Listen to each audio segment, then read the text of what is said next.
ಬೆಳಗಾವಿಯಲ್ಲಿ ಫೈನಾನ್ಸ್ ಕಂಪನಿಯೊಂದು ಅತ್ಯಂತ ಅಮಾನವೀಯವಾಗಿ ಕುಟುಂಬದ ಜೊತೆಗೆ ನಡ್ಕೊಂಡಿದೆ. ತಿಂಗಳ ಹಸುಗುಸು ಮತ್ತು ಬಾಣಂತಿಯನ್ನೇ ಸಿಬ್ಬಂದಿ ಹೊರಹಾಕಿದ್ದಾರೆ. ಸಾಲ ಮರುಪಾವತಿ ಮಾಡಿಲ್ಲ ಅಂತ ಮನೆಯನ್ನು ಸೀಸ್ ಮಾಡಿದ್ದಾರೆ. ಬೆಳಗಾವಿ ಜಿಲ್ಲೆಯ ಮೂಡ್ಲಗಿಯ ನಾಗನೂರ ಗ್ರಾಮದಲ್ಲಿ ಘಟನೆ ಆಗಿರೋದು. ಮೈ ಕೊರೆಯೋ ಚಳಿಯಲ್ಲೇ ಬಾಣಂತಿಯಲ್ಲಿ ಆಚೆ ಮಲಗಿದ್ದಾರಂತೆ. 3 ಮಕ್ಕಳ ಸಮೇತ 7 ಜನ ಮನೆಯಿಂದ ಹೊರಗೆ ಬಿದ್ದಿದ್ದಾರೆ ಒತ್ತಾಯಪೂರ್ವಕವಾಗಿ. ಅವರೆಲ್ಲರೂ ಕೂಡ ರಾತ್ರಿ ಚಳಿಯಲ್ಲೇ ಊಟ ಇಲ್ಲದೆ ರಾತ್ರಿಯನ್ನು ಕಳಿಬೇಕಾದಂತಹ ಸ್ಥಿತಿ. ಸೊ ಇದೇ ಮನೆಯನ್ನ ಸೀಸ್ ಮಾಡಿರೋದು, ಅಲ್ಲಿ ನೋಟಿಸನ್ನು ಕೂಡ ಅಂಟಿಸಿರೋದು ನೀವು ನೋಡ್ತಿದ್ದೀರಾ. ಬಟ್ ಸಂಜೆ ಅಥವಾ ರಾತ್ರಿ ಏಕಾಏಕಿಯಾಗಿ ಹಿಂಗೆ ಬಂದು ಮನೆಗೆ ನುಗ್ಗಿ ಅಗ್ರೆಸಿವ್ ಆಗಿ ಮನೇಲಿದ್ದವ್ರು ಎಲ್ಲರನ್ನೂ ಆಚೆ ಹಾಕೋದಕ್ಕೆ ಬರೋದೇ ಇಲ್ಲ. RBIದು ಕ್ಲಿಯರ್ ಗೈಡ್ಲೈನ್ಸ್ ಇದೆ ಫೈನಾನ್ಸ್ ಕಂಪ್ನಿಗಳಿಗೆ ಅಥವಾ ಯಾವುದೇ ಲೋನ್ ರಿಕವರ್ ಮಾಡುವಂತಹ ಬ್ಯಾಂಕ್ಗಳಿಗೆ. ಸನ್ಸೆಟ್ ಆದಮೇಲೆ ಈ ರೀತಿ ಮನೆಗೆ ನುಗ್ಗಂಗೆ ಇಲ್ಲ. ಆಮೇಲೆ ಆ ಥರ ಅಮಾನವೀಯಗಂತೂ ವರ್ತಿಸಂಗೆ ಇಲ್ಲ. ಅವ್ರ ಮೇಲೆ ಆ್ಯಕ್ಚುಲಿ ಕೇಸ್ಗಳು ದಾಖಲಾಗಬೇಕಾಗತ್ತೆ. ಒಂದು ಸ್ವಲ್ಪ ಮನುಷ್ಯತ್ವ ಅನ್ನೋದಿಲ್ವಾ ಹಾಗಾದರೆ ಈ ಸಿಬ್ಬಂದಿಗಳಿಗೆ? ಅವ್ರ ಮನೇಲೂ ಬಾಣಂತಿ ಇದ್ದು ಅವ್ರನ್ನೂ ಹಿಂಗೆ ನಡೆಸ್ಕೊಳ್ತಾರೆ. ಅವ್ರದ್ದೆಲ್ಲ ಎಷ್ಟು ಸೆನ್ಸಿಟಿವ್ ಇರುತ್ತೆ ಕಂಡೀಷನ್ನು. ಸ್ವಲ್ಪ ಹೆಚ್ಚು ಕಡಿಮೆ ಆದರೆ ಜೀವಕ್ಕೆ ಅಪಾಯ ಆಗುತ್ತೆ. ಮಿನಿಮಮ್ ಸೆನ್ಸು ಇಲ್ವಾ ಹಾಗಾದರೆ?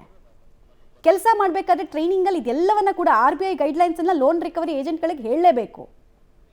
ಇದು ಹೆಂಗೆ ಬೇಕಾಬಿಟ್ಟಿಯಾಗಿ ಈ ರೀತಿ ನೋಟಿಸನ್ನು ಅಂಟಿಸ್ಬಿಟ್ಟು ಮನಸ್ಸೋ ಇಚ್ಛೆ ರಾತ್ರಿ ಬಂದು ಖಾಲಿ ಮಾಡ್ಸೋಕ್ಕಾಗತ್ತೆ ಅನ್ನೋದು ಅರ್ಥ ಆಗ್ತಾ ಇಲ್ಲ. ಆಮೇಲೆ 3 ತಿಂಗಳಿಗಿಂತ ಜಾಸ್ತಿ 180 ಡೇಸ್ ತನಕ ಲೋನ್ ಕಟ್ಟಿಲ್ಲ ಅಂದರೆ ಮಾತ್ರ ಈ ರೀತಿ ಸೀಸ್ ಮಾಡ್ಕೊಳ್ಳೋದಕ್ಕೆ ಬರುತ್ತೆ. ಎಲ್ರಿಗೂ RBI ಗೈಡ್ಲೈನ್ಸ್ ಹಿಂಗೆ ಇರೋದು. ಪಾಪ ಏನೂ ಗೊತ್ತಿಲ್ಲ ಮುಗ್ದಿರ್ತಾರೆ ಅಂತ ಹೇಳಿ 3 ತಿಂಗಳಿಗೆ ನೀವು ಆಸ್ತಿ ನುಂಗೋದಕ್ಕಂತ ಇಷ್ಟ ಬಂದಂಗೆ ಮಾಡ್ತೀರಾ ಅಂದರೆ ಏನರ್ಥ? ಪೊಲೀಸ್ನವ್ರ ಗಮನಕ್ಕೆ ಈ ವಿಚಾರ ಬಂದಿದೆಯಾ? ಸಿಬ್ಬಂದಿಗಳ ವರ್ತನೆ ಬಗ್ಗೆ ಏನಾದರೂ ಕೇಸ್ಗಳಾಗಿದೆಯಾ ನೋಡ್ಬೇಕಾಗತ್ತೆ ನಾವು. ಡೀಟೇಲ್ಸ್ ಕೊಡ್ತಾರೆ ದಿಲೀಪ್. ಕ್ಲಿಯರ್ ಕಟ್ ಆಗಿ ಇಲ್ಲಿ RBI ಗೈಡ್ಲೈನ್ಸ್ನ ಉಲ್ಲಂಘನೆ ಆಗಿದೆ ಆ ಫೈನಾನ್ಸ್ ಕಂಪನಿಯಿಂದ. ಸೊ ಕೇಸ್ ಏನಾದರೂ ಆಗ್ತಾ ಇದೆಯಾ? ಮನೆಯ ಸಿಬ್ಬಂದಿ ಏನು ಹೇಳ್ತಾರೆ? ಮತ್ತೆ ಎಷ್ಟು ತಿಂಗಳಿಂದ ಸಾಲ ಬಾಕಿ ಉಳಿಸ್ಕೊಂಡಿದ್ರು ಇವರು? ಮಮತಾ, ಇದು ಪ್ರಮುಖವಾಗಿ ಏನಂತಾರೆ ಮೂಡಲಿ ತಾಲೂಕು ಮೂಡಲಿ ಇರ್ತಕ್ಕಂತ ವಿಚಾರ.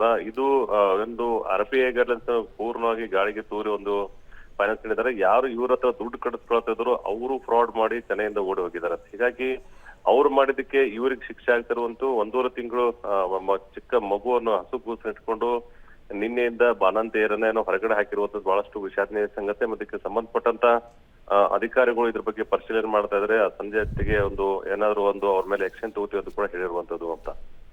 ಆಲ್ ರೈಟ್, ಧನ್ಯವಾದ ತಮ್ಮೆಲ್ಲ ಮಾಹಿತಿಗಾಗಿ ದಿಲೀಪ್. ಒಟ್ನಲ್ಲಿ ಅಗ್ರೆಸಿವ್ ಆಗಿ ಲೋನ್ ರಿಕವರಿ ಮಾಡ್ಕೊಳ್ಳಂಗೆ ಇಲ್ಲ.